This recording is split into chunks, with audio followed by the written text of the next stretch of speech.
నమస్తే, welcome to our channel. 2025-26 financial year కు గాను ఏపీకి దేశంలోనే 25.3% పెట్టుబడులు వచ్చినట్లుగా bank of Baroda centre for monitoring Indian economy ప్రచురించింది.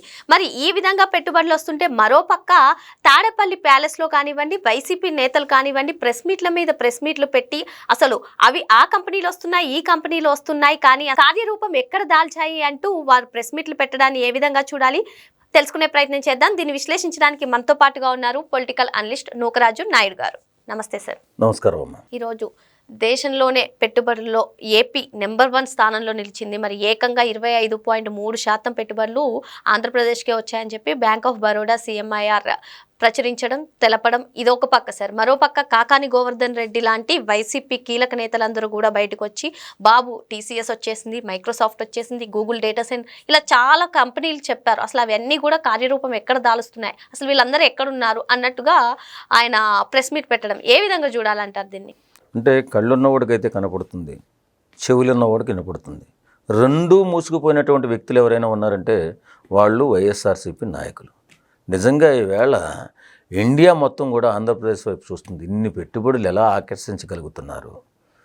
ఎక్కడో లాస్ట్ స్థానంలో ఉన్నటువంటి ఆంధ్రప్రదేశ్ ఈవేళ ప్రథమ స్థానంలోకి రావడానికి ప్రయత్నాలు ఎలా చేస్తుంది, ఆ విజన్ ఏమిటి, వాళ్ళు ఎలా కలిసి పనిచేస్తున్నారు అని చెప్పేసి ఆంధ్రప్రదేశ్ వైపు అన్ని రాష్ట్రాలు చూస్తుంటే ఆంధ్రప్రదేశ్లో ఉన్నటువంటి వీళ్ళకి కళ్ళు లేవు, చెవులు లేవు. ఏం చెప్పాలమ్మా? వాస్తవంగా పవన్ కళ్యాణ్ గారు కానీ, చంద్రబాబు నాయుడు కానీ, లోకేష్ బాబు కానీ ఒక పద్మవ్యూహంలో రాష్ట్రాన్ని పన్ని చాలా ఆర్థిక లోటు ఉన్నప్పటికీ అన్ని పనులు ముందుకు తీసుకెళుతూ నిజంగా ఒక్కసారి ఆంధ్రప్రదేశ్ ప్రజలు మనస వాచ కర్మన వినాలిది. ఎంత ఆర్థికంగా వెనకబడిపోయినా సరే ఈ పద్మవ్యూహం పన్ని రాష్ట్రాన్ని అభివృద్ధి పదంలో ముందుకు తీసుకెళ్తుంటే ఎప్పటికప్పుడు వెనక్కి లాగాలని ప్రయత్నం చేస్తుంది వైసీపీ పార్టీ. నిజంగా వాళ్ళు మనుషులేనా అనిపిస్తుంది ఒక్కొక్కసారి.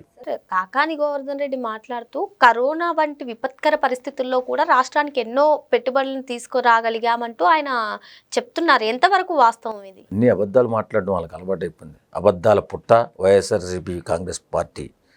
నిజంగా చెప్పాలంటే వాళ్ళు నిద్రమత్తులో అధికార అహంకారంతో పనిచేశారే తప్ప నిజంగా వాస్తవంగా పనిచేసింది ఏం లేదు.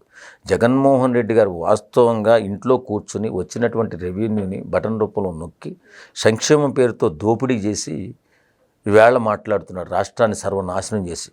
అదే అతను ప్రణాళిక బద్ధకంగా ముందుకెళ్తే ఈవేళ యువత భవిష్యత్తు ఎంతో బాగుండేది. అక్కడ నిజంగా ఎంత బాధేస్తుందంటే పవన్ కళ్యాణ్ గారు, చంద్రబాబు నాయుడు గారు నిరంతరం ఇంత శ్రమిస్తుంటే, ఇన్ని పెట్టుబడులు తెస్తుంటే అవి కూడా కళ్ళు కనపట్టలేదంటే ఏం మాట్లాడారు వీళ్ళ గురించి? ఒక్క మంచి పని కూడా చెప్పరా? అదో టీవీ పెట్టారు సాక్షి అని, అందులో ఒక్క మంచి పని చెప్పరు. అసలు ఏమీ చేయట్లేదు, దోషేస్తున్నారు. దోషేసిన ఎక్కడ పట్టుకుపోతున్నారో ఒకసారి చెప్పమనండి, మేమన్నా వెళ్తాం. ఇవన్నీ తెలుగు తక్కువ మాటలు. నిజంగా వైఎస్ఆర్సీపీ పార్టీని ఏమన్నా లేదు. ఏ పని ప్రారంభించాలన్నా, ఏ పనైనా అమలు చేసుకోవాలన్నా అసెంబ్లీ కదా, అసెంబ్లీ ఉంది కదా మనకి. అసెంబ్లీకి వచ్చి మాట్లాడాలి కదా. వీళ్ళు మాట్లాడితే ప్రజలు కూడా వింటారు కదా. ప్రజలకి ఎక్కడ ఏ తప్పు జరుగుతుందో ఇప్పుడు ఒకసారి మనం ఆలోచిద్దాం. ఏకపక్షంగా కూటమి ప్రభుత్వం వెళ్ళిపోయింది అనుకోమ్మా, పథకాలలో విషయంలో కానీ, అభివృద్ధి విషయంలో కానీ ఎక్కడైనా తప్పు జరిగితే బాధ్యత అవ్వదు ప్రజలు సార్. ప్రజలు అన్యాయం అయిపోతారు. ఆ బాధ్యత తీసుకోవాల్సింది ఆపోజిట్ పార్టీయే. కాబట్టి నువ్వు నిలబడవలసింది నిలబడకపోగా ఈవేళ వచ్చి అభివృద్ధి జరుగుతుంటే దాన్ని వెనక్కి లాగాలని ప్రయత్నం చేయడం, అభివృద్ధి చేయలేకపోతున్నారని చెప్పి చూపించాలని ప్రయత్నం చేయడం, అభివృద్ధి కుంటిపడేలాగా ప్రయత్నం చేయడం ఏంటిది? సిగ్గుందా బతికి? అక్కడ రాష్ట్రం అన్యాయం అయిపోయి యువత భవిష్యత్తు సర్వనాశనం అయిపోయి 2 రాష్ట్రాలు విడిపోయిన తర్వాత భవిష్యత్తు లేక అల్లాడిపోతున్నటువంటి ఆంధ్ర రాష్ట్రాన్ని సర్వనాశనం చేసింది కాక ఈవేళ అభివృద్ధిగా చేయాలి ఆలోచన చేస్తున్నటువంటి కూటమి ప్రభుత్వాన్ని ఇబ్బందులు పెడుతూ సర్వనాశనం చేయాలని ఆలోచన చేస్తూ ముందుకెళ్తున్నటువంటి పార్టీ వైఎస్ఆర్ కాంగ్రెస్ పార్టీ. ఇంకా బుద్ధి రాలేదు. 2019 నుంచి 2024 వరకు ఏపీ బ్రాండ్ నాశనం అయిపోయింది అంటూ దుష్ప్రచారం చేశారని చెప్పి కాకాని గోవర్ధన్ రెడ్డి గారు అంటున్నారు. మరి నిజంగానే అటువంటి దుష్ప్రచారాలు సాగాయి? అసలు 2019 నుంచి 2024 ఒక కట్టిన ఫ్యాక్టరీ చూపించిన ఒక IT కంపెనీని కానీ ఏమీ లేదు. 3 రాజధానులు అన్నాడు, ఊరికే అదే డ్రామాలు ఆడారు, దోసుకున్నారంతే. ఆర్థిక నేరస్తులుగా మారిపోయి కోటాను కోట్ల రూపాయలు సంపాదించేసుకుని కళ్ళు మూసుకుపోయి మాట్లాడుతున్నారు. ఈవేళ అభివృద్ధి ఫలాలు ఎవ్వరికి అందకుండా చేసేశారు. ఈవేళ అభివృద్ధిలో ముందుకు వెళుతున్నటువంటి రాష్ట్రాన్ని వెనకలాగాలని చూస్తున్నారంటే చూడండి ఎలాంటి రాజకీయమో. అంటే ఆ రాష్ట్రానికి భవిష్యత్తు ఉండకూడదు, ఎప్పుడు కూడా బానిసల్లా బతకాలి. వీళ్ళు ఇచ్చేటటువంటి ప్రభుత్వ పథకాలు, సంక్షేమ పథకాలు ఇస్తుంటే అవి తీసుకుని బతకాల. ప్రజలు ఎప్పుడు బానిసలుగా ఉండాలా, ఆ బానిసత్వంతో వీళ్ళు రాజులుగా ఎలగాలనే ఆలోచన తప్ప ఎక్కడుందమ్మా వాళ్ళకి రాజకీయ చతురత, రాజకీయ నిబద్ధత? రెండు లేవు వాళ్ళకి. తెలియదు. జగన్మోహన్ రెడ్డి అనేవాడికి పరిపాలన పూర్తిగా తెలియదు. కారణం అతను చుట్టూ చేరి అతను ఎలాంటి అవగాహన లేకుండా ఒక గుడ్డివాణి చేశారు, అతన్ని ఒక చెవిటివాణి చేశారు, గుడ్డివాణి చేశారు. రాష్ట్రంలో ఏం తప్పు జరుగుతుందో చూసుకోలేనటువంటి గుడ్డివాడైపోయాడు. ఏం అన్యాయం జరుగుతుందో వినలేనటువంటి చెవిటివాడైపోయాడు. అలా చేశారు, భజన చేశారు. మొత్తం ఒక రెండే అంశాలు డౌట్గా మారాయి సార్ అందరిలో కూడా. ఒకటి, కూటమి ప్రభుత్వం హయాంలో ఏ పరిశ్రమ రాష్ట్రానికి వచ్చినా అది మా హయాంలో వచ్చిందే, ఇప్పుడు చంద్రబాబు తన ఖాతాలో వేసుకున్నారు అని ఒకటి చెప్తుంటారు సార్. ఇంకొకటి, అసలు కూటమి ప్రభుత్వం అధికారంలోకి వచ్చిన తర్వాత ఏ కంపెనీలు రాదంటారు. ఇప్పుడు రెండు, అంటే వాళ్ళ హయాంలోనే అవన్నీ వస్తే చంద్రబాబు గారు తన ఖాతాలో వేసుకున్నట్లయితే ఏవో కొన్ని కంపెనీలు వచ్చాయి కదా, మరి ఏది నమ్మాలి అంటారు? అంటే అతను అనుకుంటున్నాడు, ఆలోచించు ఉంటాడు, ఆ కంపెనీ వస్తే బాగుండును, వెళ్ళి చేయడం చేత కాదు కదా, పని చేత కాదు. వచ్చిన తర్వాత ఏమంటున్నాడు, అది నా ఆలోచన అంటున్నాడు. అదే రాలేదు అని చెప్తారు సార్, వస్తే మా ఆలోచనే. క్రెడిట్ చోర్ చేసేస్తున్నారు చెప్పి కొత్త పదం ఒకటి కనిపెట్టారు, క్రెడిట్ చోర్ అట. క్రెడిట్ చోర్ ఎంత చేస్తారు? నువ్వు పని చేస్తే నీ చోర్ నీ క్రెడిట్ నీకే ఉంటుంది కదా, ఎవడు పని చేస్తే వాడుకుంటుంది. ఆ చోర్ ఎలా చేయగలుగుతాం? చేయలేం కదా. కళ్ళు కనపడుతున్నాయి కదా, చెవులు వినపడుతున్నాయి కదా, జనాలకు వినపడుతున్నాయి, మనకి వినపడుతున్నాయి, నాయకులకు వినపడుతున్నాయి. మరి అలాంటప్పుడు క్రెడిట్ చోర్ ఎలా చేయగలుగుతారు? వీళ్ళు కష్టపడి పని చేస్తున్నారు, మూడు విధాలుగా ప్రయత్నం చేసి అభివృద్ధిలో ముందుకు వెళుతున్నారు. పవన్ కళ్యాణ్ గారు ఎంత అభివృద్ధి చేసుకుంటున్నారు. కేంద్ర ప్రభుత్వం దగ్గరికి వెళ్ళి డైరెక్ట్గా 2150 కోట్ల రూపాయలు తీసుకొచ్చి పల్లెటూళ్ళందరినీ రోడ్లన్నీ వేసి సస్యశ్యామలం చేస్తుంటే కళ్ళు కనపట్లే వీళ్ళకి. ఒక్కసారైనా సాక్షి మీడియాలో కానీ జగన్మోహన్ రెడ్డి అనేటటువంటి ఆ వ్యక్తి నోటి వెంట పవన్ కళ్యాణ్ మాట వినపడిందా? లేకపోతే వాళ్ళ నాయకుడు నోటి వెంట మాట వినపడిందా? లేదు కదా. 2150 కోట్లు తెచ్చి రోడ్లు నిర్మిస్తున్నా కళ్ళు కనపడలేదు.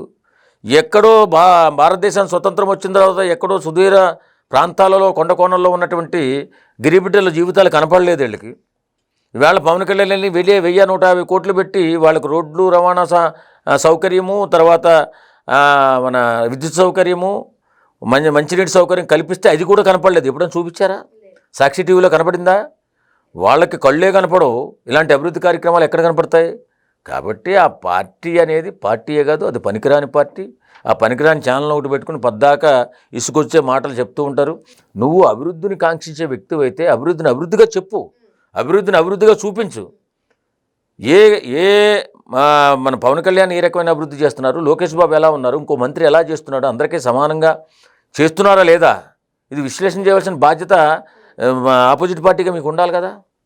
ఏమీ లేకుండా ఎర్రి నవ్వులు, వెకిలి చేష్టలు చేస్తూ అభివృద్ధి లేదు అని చెప్పి ఏదన్నా అభివృద్ధి చేద్దాం ముందుకెళ్తుంటే ఏదో కేసులు పెట్టి అవి పెట్టి రాష్ట్రాన్ని నాశనం చేయాలని చూస్తున్నాడు. ఈవేళ నాశనం రాష్ట్రం అయిపోదు, అతను అయిపోతాడు. 11 సీట్లు ఉన్నది 5 సీట్లకు పరిమితం కాబోతున్నాడని చెప్పి సూచనలు కనపడుతున్నాయి. ఇప్పుడు కారణం ఏంటి? తెలుగు తక్కువతనం. మీరమ్మ 5 సీట్లకు అంటారు, ఆయనమ్మ 3 ఏళ్ళు అయితే మేమే అధికారంలోకి వస్తామంటారు. ఎలా వచ్చేస్తాడండి? ఏం చేశాడని చెప్పుకుని వస్తాడు చెప్పండి. నేను బటన్ నొక్కోనని చెప్పి వస్తాడా? జనాలను బానిసలుగా చేసుకున్నాను, నేను ఇంకా హీనులుగా చేసుకుంటానని చెప్పొస్తాడా? బిడ్డల భవిష్యత్తుని ఏం చూపించాడండి? ఏ కుటుంబానికైనా బిడ్డ భవిష్యత్తే ముఖ్యం. మరి అలాంటి బిడ్డల భవిష్యత్తు నాశనం చేసిన ఈ దుర్మార్గుడు ఎలా వస్తాడు?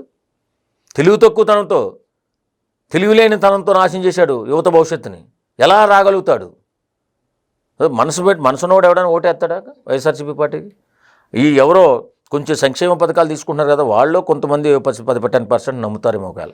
అయినా సంక్షేమ పథకాలను కూడా వీళ్ళు అమలు చేస్తున్నారు కదా. ఏం చేయలేడు, ఇక వచ్చే అవకాశం లేదు. అతను ఇచ్చే సంక్షేమ పథకాలన్నీ కూడా తీసేయలేదు కదా, అమలు చేసుకుంటూ వెళ్తున్నారు కదా, ఇంకా ఎక్కువ ఇస్తున్నారు కదా.